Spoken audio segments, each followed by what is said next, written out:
The Curse. Debt takes its toll.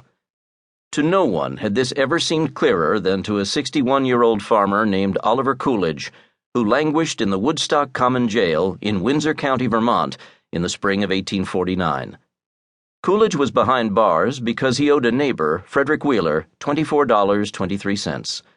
He had not honored a contract because he lacked the money to honor it. Now his debt had climbed to $29.48 because the justice of the peace had ruled that he had to carry the costs of the creditor, $5, and a fine of 25 cents for the serving of papers. Oliver Coolidge's fate was all the more troubling because some of his relations were faring well. The Coolidge name enjoyed respect throughout Windsor County, in the neighboring state of Massachusetts, and across the rest of New England. Carlos Coolidge, a distant cousin, was serving as governor of Vermont. Coolidge's older brother, Calvin, owned the family farm at Plymouth Notch, a hamlet not far from Woodstock. Oliver's rage built as he thought of his brother. Over the years, Oliver had deeded land or land rights to Calvin. One of the properties involved had been called the Limekiln Lot. The lot lay on a hill in Plymouth Notch. Some of those transfers Oliver had thought temporary. He had given one piece of land, he reminded Calvin in a letter, against your promise that you would redeed at any time. But now Calvin would not give the farm back. The Calvin Coolidges had decided to keep the land in the family. This meant the Calvin Coolidge branch. This was especially bitter. Calvin might pass land that had been Oliver's on to his own son, Calvin Galusha Coolidge, or to a grandson. Cases like Oliver's had always been common. Back in 1786, a Massachusetts man named Daniel Shlaes had led a rebellion against heavy taxes. The aggrieved followers of Shlaes called for a time when there would be no more courts, nor collectors, nor sheriffs, nor lawyers. Ever since then, New Englanders had quarreled over whether debt was the fault of the borrower, the lender, or those who issued the currency. They had quarreled, too, over the merits of punishments for debt.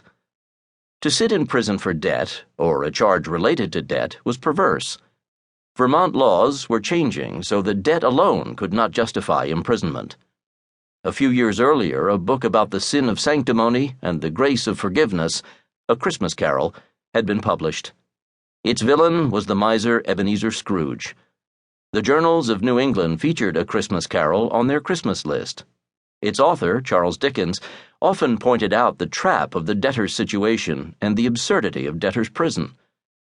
That same year, 1849, newspapers were serializing a new Dickens work in which one of the main characters, Mr. Micawber, landed in debtor's prison.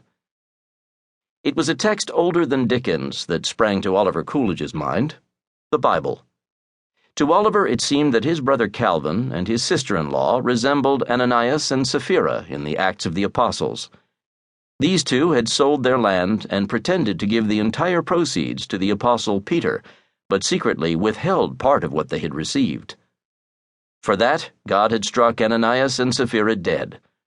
The farmer blamed his brother for participating in the events that had led him to be shut up in jail, and accused the brother of pressuring his son, Calvin Galusha, to go along with him in whatever scheme furnished the precondition for Oliver's loss of land.